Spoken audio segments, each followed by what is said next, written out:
Welcome to Paranormal Almanac.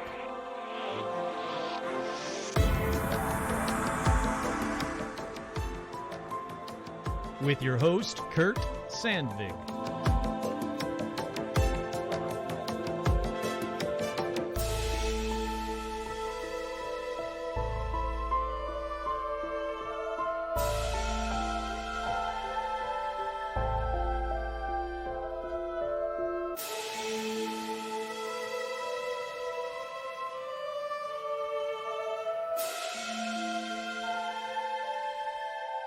That's right, I'm your host, Kurt Sandvig, and on this week's edition of Paranormal Almanac, let's look at some haunted hospitals and asylums. But first, as always, we have shout-outs. That's right, shout-outs going out to the patrons. But before I get to the shout-outs, patrons, quick reminder, this Monday, 2 days from when I'm recording this Monday, I don't know, the 5th? Sure, why not? 6 p.m. Pacific time is the first of the weekly Patron Paramaniac Hangouts. I got to think of a better name than that. But it's a hangout. We're going to hang out on Zoom so we can all just talk and chat. You want to talk about this episode? Cool. You want to talk about how much you hate me? Well, that would make me cry, but sure, we could do that. But the point is, I want to hang out with the patrons. I figured, sure, I can do some more of what did I call those? The paranormal field trips or whatever I called them. I'm going to do more of that stuff for the patrons and special episodes and stuff like that. But I wanted to do something weekly for the patrons. And I figured, why the hell not hang out with them? I love the patrons. Let's just hang out. So if you're a patron, sometime on Monday when I get home from the day job, I will post a Zoom link for 6 p.m. Pacific time. If you can make it, great. Love to hang out with you. If you can't make it, don't worry. It's the first of many. I can't wait to hang out with you guys. So, shout-outs going out to Sylvester Duran. Now, I should ask, is it Duran or is it Duran? I want to say Duran, like Duran, like hungry like the wolf kind of thing. So, I'm going to, hopefully it's that. Nikki loves James. So does Kurt. Lori, Alicia, Rebecca, Esteban, Ann, Stephen, Jennifer, Heather G., this user is totally not a skinwalker. Zuzus, what's it? Nico Share and the Mouse. I love them. Best cards, letters I've ever gotten from them. Fantastic. Mark Tortuga, Mike from Jersey, Jay Bizzle, Andy, Tracy, freaking awesome. Sends the best gifts ever. Love every one of them. Virginia Mailman. That's right. The cryptid is still with us. Tony, Jason, Vicky, Crow, Clay, Buzz, Love Beta Works, Glacier Main, Isabel, Jen, Stacy, Amber, Tracy, Menace the Beast. This guy's artwork, the flippin' best. Check it out. It's cool as hell. Sandy, Paige, Couch, Bentman666, Andrew, Scott, Andrea, Melody, Vanessa, Marisol, Liam, Roger, Alicia, Becca, Jake, and the Beasties. Elizabeth Voidtech, Sherry, Art Muffin, Trudy, Tim, Kenneth, Ricardo, Ian, Alexandra, George, Zozo the Demon. That's kind of low. There we go. George, I already said George. Zozo, well, I can say George again. There's a third George for George. George Benson, good guy. Hayden, Cindy, Ashley, Carrie, Robin, who, by the way, just predicted who this episode's going to be sponsored by. Like, literally just predicted it. It's so flippin' weird. You'll find out about that in a minute. Will, Lauren, Russell, April, Isabel, Audra, Dorian, Cindy, Bob, Stacy, Paula, Jerry, Jeff, Joe Lawrence, the Lawrence Strawn, hey, howdy, hi, Veronica, Autumn, J. Mark Manning, Carolyn, J. Danashi, Chuck, Dan, Laura Pitts, and Gamer Fan. With special shout-outs to Joe Teague and to Stitch and to Keith. That's right, Keith, for talking about haunted hospitals and asylums during the last live episode. If you guys didn't see it or weren't there for it live, I'm sure you can still find it on Facebook Live or Facebook and Twitch as well. Paranormal Almanac, you can find it. So if you like this episode, thank Keith. And if you hate this episode, blame me. It's not like Keith wrote this one. Leave Keith alone, people. He's out there doing the Paramaniac's work of being like, hey, Kurt, what about this? And then I go, oh, that's a good idea, Keith. And then I steal that idea. And then I do the episode, even though I kind of had the outline already. But, again, thank you, Keith. Alrighty, it's time. Wait, I need dramatic music. Hold on. Just hold on to music. Hold on a second. right. It's time. It is time to announce, well, kind of announce. It's the TeePublic giveaway announcement time. That's right. 2 winners were chosen and will be emailed as soon as this episode is done to choose the style, color, and size of the shirt that they will be getting from TeePublic for free. That's right. I want to thank TeePublic again. TeePublic will then send you your shirts, winners. I'm going to say congrats to the mystery winners because I want to thank, first of all, I want to thank everyone that entered. There were a hell of a lot of entries. Thank you all. Man, this phrase that pays thing really worked. You people were like on it and emailing, and it was fantastic. But thank you to TeePublic for this giveaway. What a great thing. They're so flippin' cool. I'm actually literally wearing a TeePublic Paranormal Almanac shirt right now. It is the UFOs, Bigfoot's Ghost Stitch shirt that I absolutely love. In fact, I got complimented on it today when I was walking rum. But if you want to see all of the styles that Paranormal, I know that I can say the title of the show, I swear, that Paranormal Almanac has, head on over to teepublic.com/stores/paranormal-almanac. Once again, teepublic.com/stores/paranormal-almanac. Thank you again to TeePublic. Congrats to the 2 winners. You'll know who you are. You're going to get an email in a little bit. So keep an eye out for your emails. Just check your emails. Check them right now. Don't check them. Well, you could check them right now. The episode's over by the time you're hearing it, but still, wait a little bit. You'll get an email if you're a winner. Don't worry. Now, more importantly, the thing that I teased about in the shout-outs. So if you don't listen to the shout-outs, you're missing out on teases and stuff. Robin actually guessed or predicted, or I don't know how she did it, who this episode is sponsored by. That's right. This episode is the first of 4 episodes sponsored by Boom Studios' The Hunt for the Skinwalker.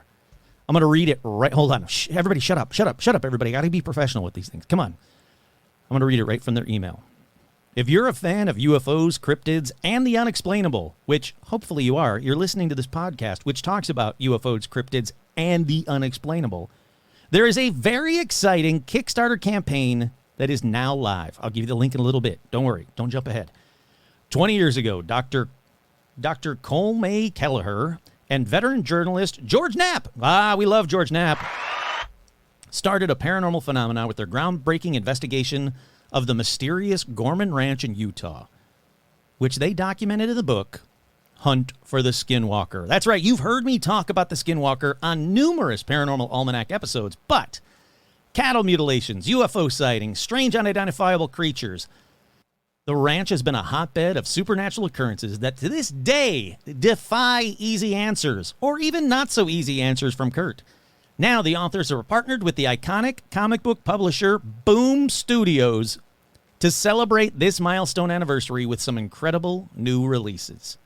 First off, available exclusively through the Kickstarter, you can get the first, it's quoted, so I'm air quoting right now, declassified hardcover edition of the original book with a brand new chapter and new cover art by the dark surrealist illustrator Dave, oh God, I hope I say his name right. David Seidman? I'm going to say Seidman and Seidman because I don't know which one it is and I want to get it right. The original Hunt for the Skinwalker book was truly a landmark moment for the paranormal investigation community. That's true. That's not even, look. That is true. Kurt here, yes, that is true. Skinwalker Ranch, absolutely incredible. Let's see. To help bring this important piece of paranormal history to a wider audience as part of this Kickstarter campaign, the original authors have overseen a new installment in the Skinwalker saga with a freaking graphic novel inspired by the incredible true story. How cool is that? Look, if you know anything about me, is I love graphic novels. I love comic books. Everything on this page is right up my alley. This comic from the writer of X-Men Unlimited will reconstruct the real-world events that occurred on the ranch, with many of these mysterious incidents visualized for the first time. And finally, for the die-hard truth seekers listening right now, I'm assuming that's you guys, because I'm listening to myself, and I am a die-hard truth seeker. There are a bunch of exclusive extras that you can get on the Kickstarter page, as well as including limited edition posters, apparel, Yeti mugs. And most exciting, well, I think so, a folder of previously classified documents from the original author's personal files. This isn't like something that they made up for this campaign. It is legit previously classified documents from the original author's personal files. These never-before-seen files will be limited to 375 copies and will never be printed again. I don't know if they wanted me to really emphasize the never, but I kind of wanted. They will never be. Don't you even think about asking them. Don't you email Boom Studios and be like, hey, I was 376th and I didn't get one. Can you reprint it? They'll never be reprinted again, people. It won't do it. This Kickstarter campaign will be the only place to get them. Let's see. Here we go. I had to scroll down. Sorry. You guys are going to want to go over to Kickstarter, to the Kickstarter page. It closes on June 8th. Oh my God, that's in like 5 days. Holy crap. Maybe it won't be the next 4 episodes. It's definitely this episode's sponsor. But you can find the Kickstarter page at that's boom.io/Skinwalker. Once again, boom.io/Skinwalker. Kurt here. I'm telling you, I've seen a little bit of this. It is flipping awesome. And like I was saying, Robin just posted about it on the Facebook fan page. It's worth checking out. It is way cool. I am very happy to say that this episode's sponsored by them, to tell you about this, because it is right up my alley. Now, that's not even, none of this is written right here. I'm just talking right now. That's how cool it is. So thank you, Boom Studio. Thank you, The Hunt for Skinwalker. Head on over to boom.io/Skinwalker. How cool is that? Like, honestly, that is flipping cool. But we got to keep on keeping on, man. We got a lot of episode to get to. So, where's the music, Kurt? Oh, God, what's happening? There we go. So, let's get right on in to Paranormal News. Ghosts and demons that haunt the night. Strange objects fly through the sky. Shadow people are spending the night again. Black-eyed children knock on my door. A portal to hell opens in my room. Time travel man says the world is changing soon. Don't fucking shoot Bigfoot. That's right. Paranormal. That's just good advice, Kurt. All right, the first story in Paranormal News. NASA learns the ugly truth about UFOs. This is an interesting article. It's written by a variety of different sites, but a meeting at NASA headquarters the other day, this says yesterday, but it was actually the other day. Well, the public had some blunt questions about UFOs, or UAPs, and the NASA spokesperson summarized them aloud saying, "What is NASA hiding, and where are you hiding it? How much has been shared publicly? Has NASA ever cut the live NASA TV feed away from something? Has NASA released all UAP evidence it ever received? What about NASA astronauts? Do they have an NDA or clearance that does not allow them to speak about the UAP sightings? What are the science overlords hiding?" Well, NASA kind of laughed a little bit and then said no. They have never intentionally cut a live feed to hide anything.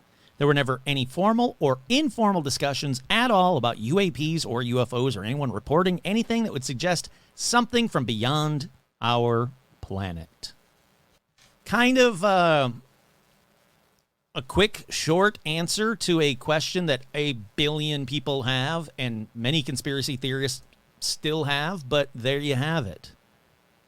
Up next in Paranormal News, that's how short and sweet it was. I want to get to the episode. So up next in Paranormal News, if the government is UFO crash materials, it's time to reveal them. Yeah, I agree, Politico magazine. Yes, it is. They say that the benefits to humanity outweigh the fear of discovering that we're not alone in the universe. Again, yes, please. It's a real long article, but basically they were saying that, look, if you guys have this stuff, this preliminary evidence that says that you guys have objects not of this earth, which is exactly what they said. Well, it's time that you told the public. Why are you hiding it? We're no longer going to freak out and the world's going to collapse and because of religious bullshit about like UFOs and are we alone? No, we can handle it. So, yeah, that's about it for that article. Like I said, it's a very long article. You can go over to Politico.com and just type in, I don't know, UFO crash materials intelligence. You'll find it. Yeah, it's a cool article, but that's about it. So, up next in paranormal news, there is no Nessie news. So, is it just me? I'm worried about both Nessie and Ian O'Fadigan. Ian, come on, buddy. Every week, you and we talk about Nessie, and you see her, and I talk about it, and then I hope that you come on the episode, and then you ignore me, and it never happens. We have a routine here, buddy. Let's keep that routine going. Alrighty, up next in paranormal news. Oh, come on, computer. Load it up. There we go. Samuel's Public Library hosts renowned Bigfoot researcher Mike Familant for an exciting evening of exploration and discussion. That's right, on Thursday, June 15th. If you're anywhere near wherever the hell Samuel's Public Library is, it doesn't really tell me, so hopefully you know it. If you like go, oh, yeah, I know where that is. It's like down the street from me, Kurt. Cool. Well, on Thursday, June 15th at 6 p.m., renowned Bigfoot researcher, producer, and lead investigator Mike, whatever his last name, will be sharing his insights and expertise with eager attendees. Organized by In the Shadow, the Big Red Eye, and Samuel's Public Library, this event offers a unique opportunity to delve into the world of Sasquatch. You know what? Sounds flippin' cool to me. I'm guessing it's New Jersey, but I don't know for sure. So, again, hopefully whoever's listening to this goes, oh, I know where that is. And that's going to be cool, so go to it and then tell me all about it. I'll have you on an episode. How's that sound? If you go to this, I want to hear all about it, so, come on the episode and tell me about it. Up next, Missouri men felt they were being watched and saw this in the woods. Here we go. This is a YouTube video that I've been wanting to watch, and it says, Bigfoot in the Ozarks. So let me click on the video. I'm clicking on the video. All right, here we go. I'm going to turn down the sound because I already know it's going to be a bunch of people talking loudly about Bigfoot. I don't need to hear it. I just want to see it. All righty, so looks like a thermal. Yeah, it's like a thermal camera. There is something very small, like a dot, behind these many, many trees because they're in the woods. Yeah, that's it. All right. Yeah, it's a small dot in the woods. So if you think that Bigfoot is a small dot in the woods, I've got a video for you. And if you don't, like I don't, let's move on to the next story. All right, that's a good idea, Kurt. Up next in paranormal news, do you have to tell homebuyer your Illinois house is haunted? That's right, people that live in Illinois. Let's find out the answer together. Let's see. Illinois realtors, they said they would not have a legal duty to disclose that someone believes the house is haunted. But you may want to admit that you think the house is haunted as a stigma. They also mentioned that if someone talks to the neighbors, they may learn your house goes bump in the night that way. So the non-legal opinion is being honest will never be the wrong thing to do. Aw, that's a very sweet answer to that. But basically, look, even if you don't tell them, the neighbors are going to be like, hey, I saw you just go into the house during this open house to, you're thinking about buying the house? Yeah, it's fucking haunted. It's, we're talking like Native American burial site, poltergeist kind of haunted. You don't want to live there. The walls bleed and people die. So, I guess if you have one of those kind of houses, get a spa day for your neighbors. Be like, hey, neighbor, you're such an awesome neighbor. Here's a spa day. And then when they leave for the spa day, that's when you have the open house. There you go. That's Kurt's advice to you. All right, let's get into this episode. I'll take a quick break. We'll be right back. That's the wrong sound. There we go. It's break time. We are back. Reminder, you guys can actually hear my interview with the very awesome Henry on his podcast, Paranormal Perception. It came out yesterday, because I'm recording this on Saturday. Came out yesterday, so check it out. Head on over to Paranormal Perception, wherever you get your podcasts. And I don't know, listen to me. Or just continue. Don't do it now. Hold on. Wait, stop. I mean, after you listen to this episode, then you can go over to Paranormal Perception. But after you listen to this full episode, and I mean all the way to the end with the whole reverse backwards masking crap that I say at the end of, I want you to wait till the end. Don't you go over there just yet. But then afterwards, then go over there.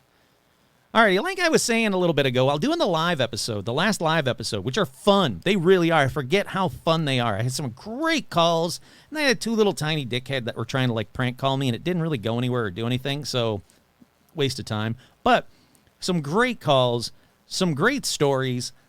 I mean, like really, really good stories, like really good, like awesome. So find that. Go to Facebook or go to Twitch, twitch.tv. It's still there. It's archived. Check it out. It's worth watching, if I do say so myself. But while I was doing the live show, Paramaniac Keith from Michigan called in to ask about a Michigan asylum.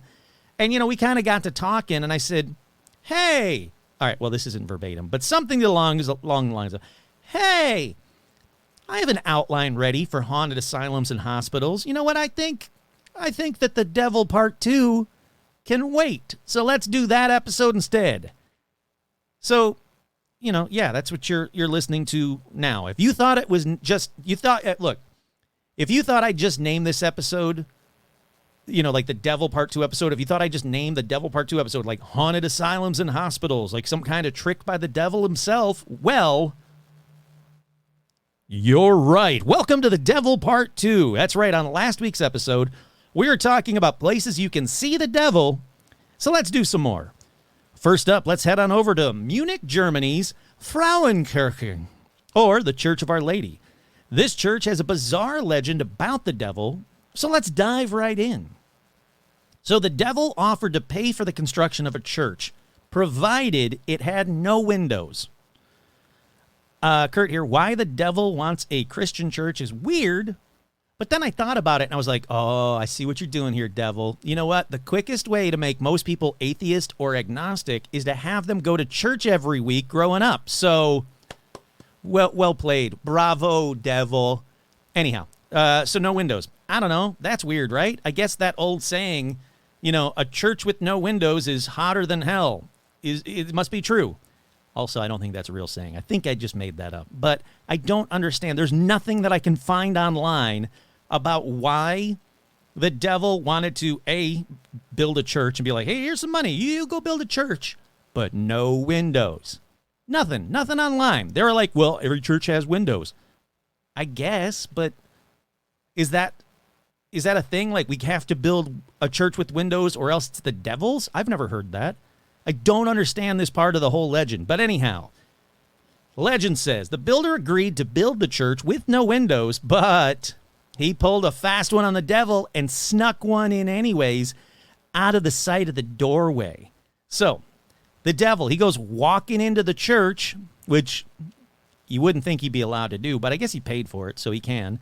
And he's like, whoa, great job. And then he crosses the threshold and he goes, what the hell? There's a window. And he jumps up and down in anger. I don't know. Just stick with me for a minute. Now, it's said that when he hit the ground, he left a footprint. Every site says footprint and not hoof print. So that's weird, right? When I picture the devil, he's got to be bright red. He's got to have horns. Sometimes he's wearing like a zoot suit, but most of the time he's like kind of like naked holding like a pitchfork. But he's got hooves, man. Every picture of the devil. So apparently that's wrong because he's got shoes on. He's got like a footprint because I actually found a picture of the footprint. And yeah, it's a footprint with a shoe on. The devil wears shoes. I know what you're thinking. He's like, yeah, of course he wears Prada, Kurt. All right, don't jump ahead on the jokes, people.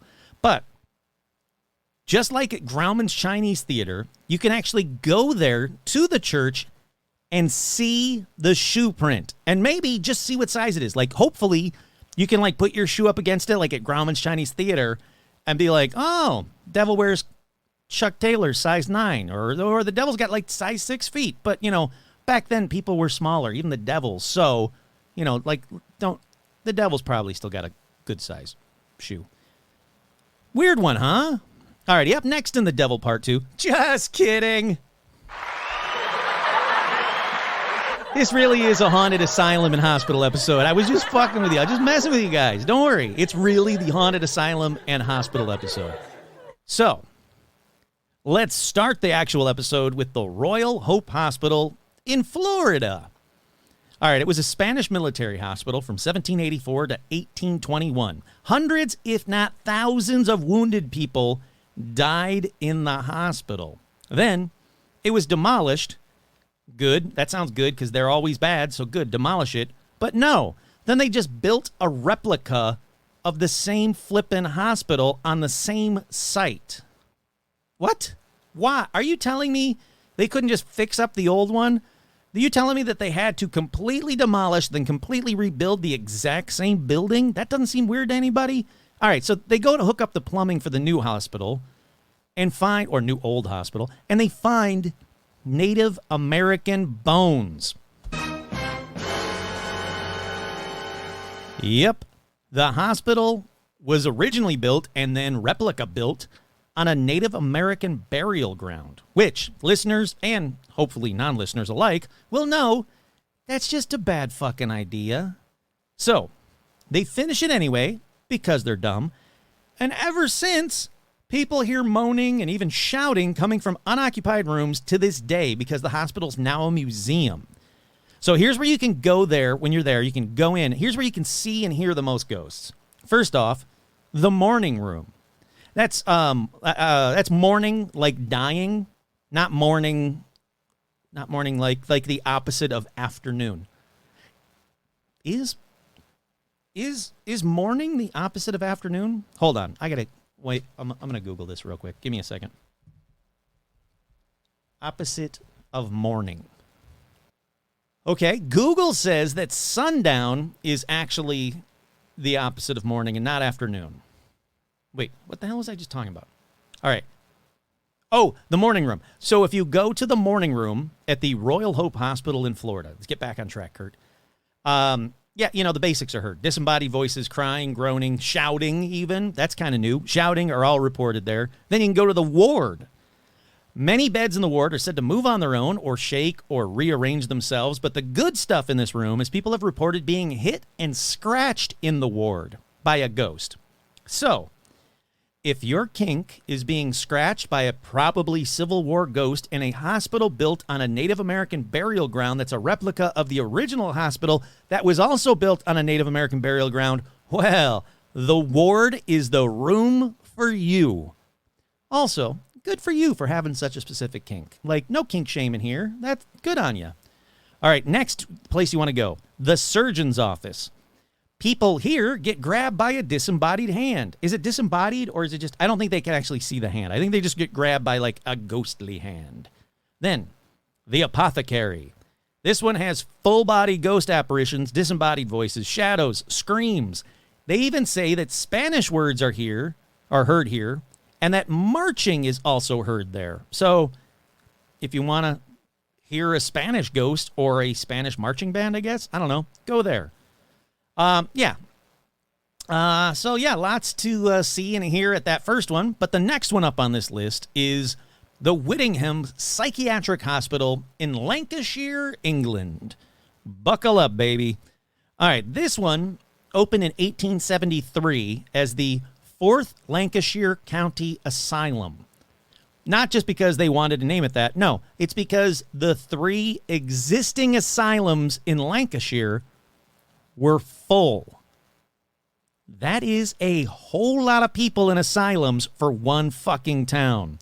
Now, this one grew to be the largest mental hospital in Britain. Congrats, I guess. The capacity of the hospital was 1,100, but they needed even more room for another 700 patients, so it was added on to in 1880. All right, I know I've got English listeners here. What the hell was wrong with Lancashire, or maybe is wrong with Lancashire people back then or now? Like, why were so many people being just, like, are you from Lancashire? Yeah, I don't like your accent. Hey, admit him into the hospital. We need a 4th one? Cool. Throw him in the 4th one. We don't care. We'll build it even bigger. But it still wasn't enough, because in 1915, 2 more annexes were built on the site, and they had 2,820 people living there. Then, World War I hit. Spoiler, it was bad. And one annex treated casualties of the war. Many died and were buried there. Then, in 1923, became known as Whittingham Asylum. And then in 1939, 3,533 people were residents here. I have to guess there were more people living in the asylum than not in the asylum in Lancashire. Then, spoiler, World War II happened. More casualties were treated or died here.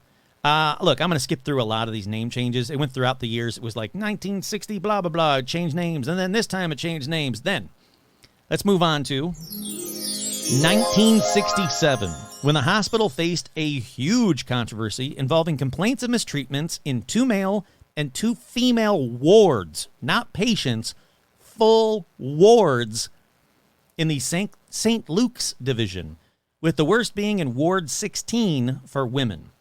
Some of the evil shit that happened here were patients being locked outside or in the washrooms and cupboards. That's right, cupboards. Patients being dragged by their hair. That seems not doctorly. Patients being fed only bread and jam. Patients strangled with a wet towel until they passed out, which is way worse than just being fed only bread and jam. Patients being punched until they lost consciousness.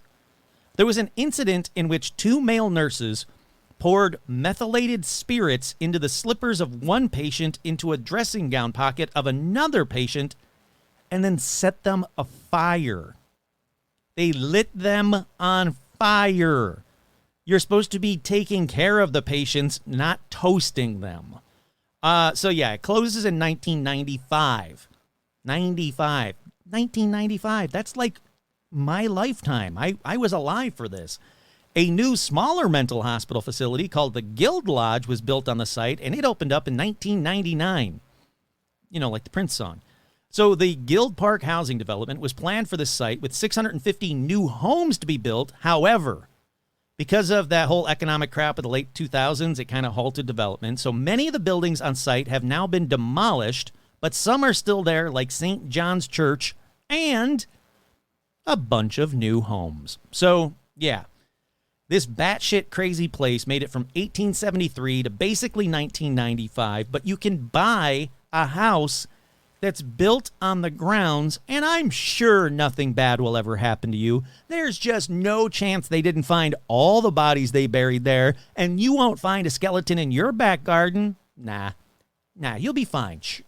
You go buy a house in this crazy, fucked up, all of Lancashire lived there and died there place. Yeah. On that site, what do you hear? Well, people hear the basic ghost stuff. Frankly, I'm not surprised. It sounds terrible. But when we get to the basics, we skip on and we move on to one of the top 7 continents on Earth. That's right. Let's move on to one of the top 7 continents on Earth. We're talking Australia, baby. To the Ararat Lunatic Asylum. It's now called Airedale. Sure, why not? And when it was built, excuse me, I had to cough right there. When it was built in 1867, it was the largest asylum. Again, yay. How about you don't make that your thing? Don't be so proud of the fact that you built the largest asylum in Australia. Let's see what happened here. Well, I don't know, 1,300 patients died there, which, again, I can't believe is a good record. Okay, so what's been seen here, heard here? Full body ghosts of patients are seen here. Disembodied voices, and if you visit, you may just become one of the many visitors that get nauseous and puke. Yep, that happens a hell of a lot there. Or faint, or have mysterious pains until you actually leave the building. You may also see the ghost of George Fittimont. Who? Well, he was the last governor of the asylum, of course. Dummy. Everybody knows that. In 1886, George was showing a group of people around the asylum when he started down a set of stairs and had a heart attack and died. Tour guides and visitors hear heavy footsteps and banging on that same stairwell, and they go, that's probably George. I don't think I'd want to hang around if I was him, but, you know, sure, whatever. There's also the ghost of Gary Webb, who is a criminal. He got busted and was sent to stay there. So here's a fun fact about Gary Webb. What did Gary Webb do at the Ararat Lunatic Asylum to pass the time? Well, if you said basket weaving, you are wrong. His hobby of choice was writing letters to the media, telling them the inhumane and horrible things he was planning to do to people once he got out. Fun fact, that's a bad idea.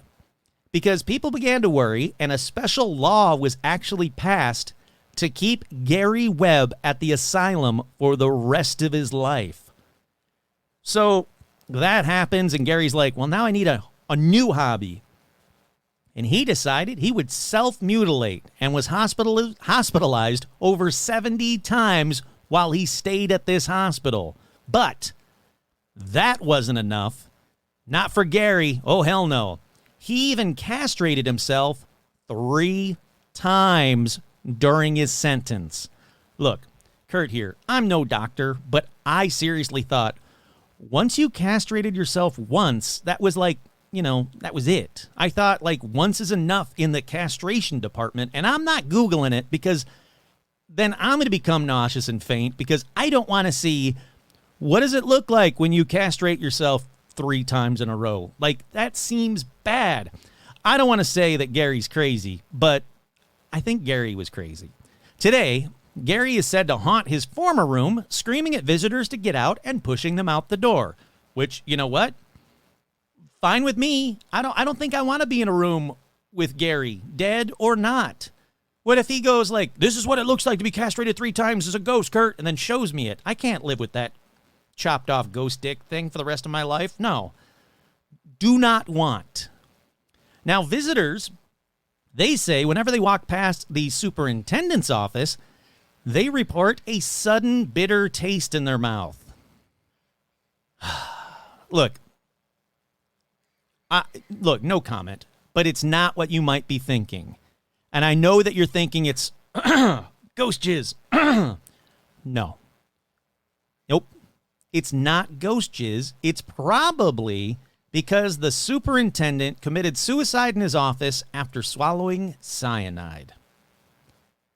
Fucking A, this place. Finally, for this place, the entirety of the women's ward is haunted by a ghost named Nurse Carrie. She is said to watch over the tour guides. Her apparition, as well as many other ghosts, have been seen in the women's ward in old-timey nurses' uniforms and also walking straight into walls and disappearing. Other reports tingling sensations in their head when they enter what used to be the shock therapy room. Man, I've said it before and I'll say it again. You can always count on Australians to keep these episodes interesting. So, you know what? Well done, Australia and the Ararat or Airedale Lunatic Asylum. Fucking weird-ass place. All right, let's move on to Athens Mental Hospital in Athens, Ohio. Not Athens, Georgia, not Athens, Greece. Athens, Ohio. Originally was called the Athens Lunatic Asylum, which that seems like a good name. It opened its doors in 1874. Over the years, the hospital had 9 official name changes, including the Athens Hospital for the Insane. Again, sure, fine. And then the Athens Mental Hospital. Okay, sure, whatever.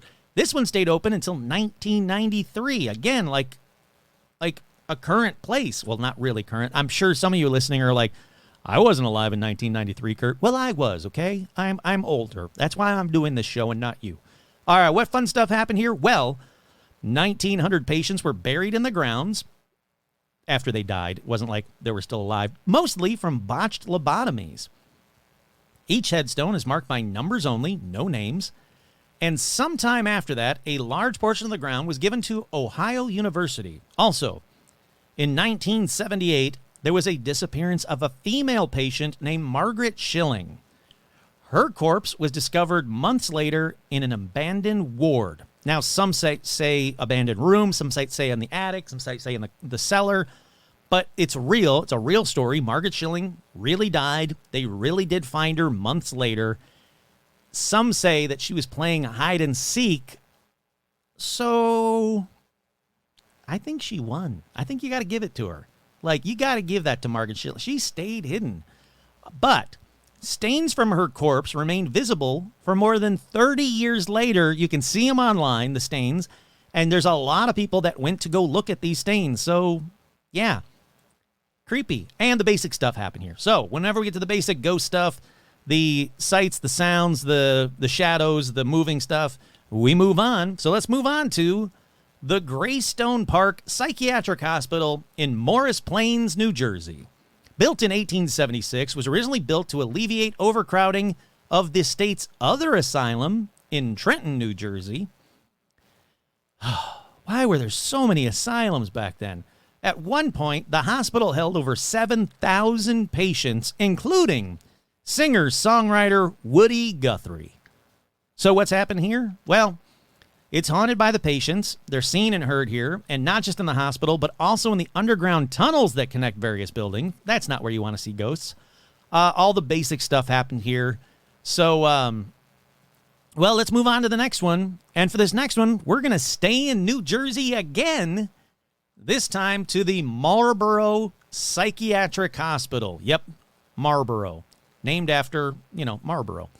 It opened in 1931, remained active for 70 years, only had 800 patients, so suck it, Marlborough. Many of whom died there, though. And even though it only had 800 patients, it says there are 924 marked graves still there.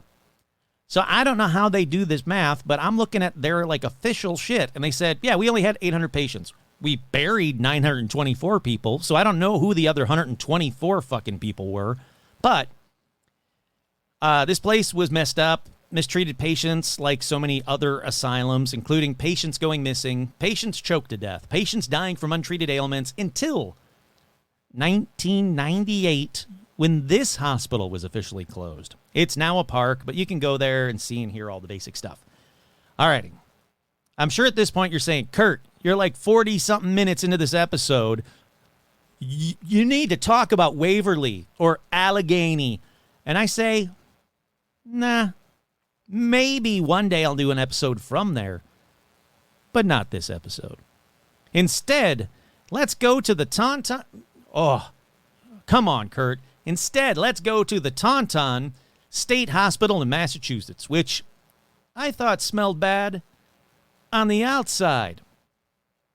Taunton. All right, look, that's a very specific joke for only a few of you. So if you laughed at that Taunton joke, I thought they smelled bad on the outside. Thank you. Built in 1854. I'm sure it's Taunton and not Taunton, but I like saying Taunton because I'm a Star Wars fan, so fuck you. It's Taunton State Hospital was a psychiatric hospital mostly known for one patient. That patient was Jane Toppin, who, in case you don't know, was a serial killer who confessed to having murdered at least 31 people while working as a nurse. She was nicknamed Jolly Jane, and that has to be an ironic nickname. She mostly killed elderly and frail patients. I thought I talked about her before, but I can't find it on an episode, so stick with me. She mostly killed elderly and frail patients, using them as guinea pigs in experiments with morphine and atropine, altering their prescriptions to see what would it do to their nervous system. That sounds fun. Now, she would, quote-unquote, medicate them alone, and even got into bed with them. She stated she liked to see their inner workings of their souls and derived sexual thrills from her patients being so close to death. I'm really sure I talked about this crazy bitch before, but we'll keep going. Again, she admitted to 31 murders, was quoted as saying that her ambition was to, quote, to have killed more people, helpless people, than any other man or woman who ever lived. Congrats. Yay. Way to have a goal, I guess. Look, she insisted upon her own sanity in court, though. She said, hey, I can't be insane because I knew what I was doing, and I knew that it was wrong, so obviously I'm sane. But, yeah, she was declared insane. Weird, right? And she was committed at this Taunton State Hospital. And she wasn't even the worst person there. The people that ran the hospital were as bad as her, basically. They did all the evil shit that I've talked about at every other asylum, because apparently if you worked at asylum, you can be evil as fuck. But grain of salt time. There's an urban legend about this hospital that a satanic cult worked there as nurses and doctors, worked there as nurses and doctors and operated this hospital. It said that they would take patients into the basement or conduct dark rituals and even human sacrifices. But I got to be honest, I can't find any evidence that this really happened there. It seemed to be just like an urban legend about this place. Alrighty. Ghost stuff time. While the hospital was still open, staff would go downstairs into the basement only to be, quote, stopped by a force once their foot reached the bottom step. I can't find out what happened if they went past the force, but I'm sure they still had to go down there. Also, all the basic, ghost shit are seen and heard not only in the hospital, but also in the woods surrounding the hospital, and many people think they buried bodies in the woods. Probably. It seems like a fucked up thing to do, so sure. Finally, for this episode, and don't worry, it's just this edition. There is another one that will have, this is another one of these episodes that'll have a billion sequels, but for now, the final one on this edition is the Tranquil Sanatorium in Canada, which hopefully you can guess is going to be anything but tranquil. Let's see, it was built in 1907 as a ranch before the owners began caring for tuberculosis patients. So they had a good start to it. They're like, oh, these people all have tuberculosis. Let's open up a hospital. Then, in 1958, the hospital closed, but was reopened in 1959 to treat the mentally ill before closing permanently in 1983. A story here says that a nurse brutally murdered a patient and that the patient is still seen to this day, and it seems like that's not just an urban legend. It seems like a nurse brutally murdered a patient because, again, that seems to be what they do. I don't ever want to go to... No, never mind. So all the basics are seen here, and even gross, but even they say orbs are seen here regularly. Kurt here, fuck orbs. But if you go there, just let me know, did you actually see an orb? Was it like a weird-shaped orb? Or is it just a regular dust? Because, again, it's a closed hospital. It's probably asbestos. It's probably really, really bad there. You probably want to wear a mask, but that's just me giving you the basics. So, yeah, stuff's moved around. They see shadows. They see ghosts, disembodied voices, moans, groans, all that jazz is all heard at the Tranquil Sanatorium in Canada, which I have to imagine, because it's Canada, they're still probably the most polite ghosts ever. All right. There you go. I mean, what the hell is the deal with asylums and hospitals being worse than being crazy? Like, it's bad enough that you're crazy, or chances are, you probably had, hiccups or something, and they went, oh, God, he's got hiccups, throw him in the asylum. And then you got to deal with all this kind of crazy bullshit, being lit on fire and shit like that, and crazy doctors and nurses doing weird-ass, crazy, weird sexual things to you. Come on, people. I'm telling you, there are hundreds, I was going to say thousands, but I'm not going to, that might be an exaggeration. There are hundreds of these hospitals and asylums that closed down in the relatively modern times that just had the most lurid, horrific pasts ever. And, yeah, it seems bad.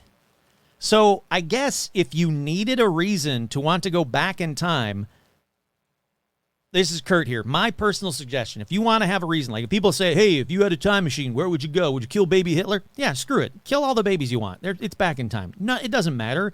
This is proof of it doesn't matter. But for me, if you want to, if someone asks you that and you want a new answer, they say, if you had a time machine, where would you go? Go find out just what the fuck was the reason that the entire town of Lancashire were just packed into asylums. Like, what the hell was happening in that town? Like I said, is it still that way? English listeners, is it still, is anybody from Lancashire listening to this? And if so, are you in an asylum right now? Because I can only assume there's 15,000 asylums that were built after these asylums. Are you in an asylum? Are you okay? If you think that I'm a voice in your head, I guess you're right. I am technically a voice in your head right now because you can't see me, but you're hearing me if you're listening to this. But I'm not like that kind of voice in your head. I'm not a voice in your head that will either tell you to do bad things, but also I'm not the kind of voice in your head that tells you to do good things. I'm just here to tell you about weird-ass shit that happens around the world. So I'm sorry that I'm the voice in your head is what I'm saying. But I guess there could be worse voices. I mean, Gilbert Gottfried had a podcast forever, and can you imagine thinking that he was the voice in your head? It sounds like Gilbert Gottfried. At least my voice isn't that shrill. I hope not. Boy, I hope not. I hope that you guys don't listen to this and be like, you know who Kurt sounds like? Sounds like Gilbert Gottfried. Before he died, obviously. I know, too soon. I love Gilbert. But that voice, come on, man. I don't know where the hell I'm going with this. What do you guys think? Which hospital was the worst one? Here's the question. Here's the actual question. Which hospital would you stay in if you had to stay in one of these asylums? So, patrons, for Monday, that's your homework. If you had to stay in one of the ones that I just talked about on this episode, which one would you stay in? Also, I guess, you know, don't be insane in the past or, like I said, have like migraines or basic shit wrong with you, because hospitals and asylums sucked. They were the absolute worst. But, again, if you had to, which one would it be? Once again, I'm your host, Kurt Samick. This has been another edition of Paranormal Almanac, The Devil Part 2 edition. Or was it Tricks of the Devil?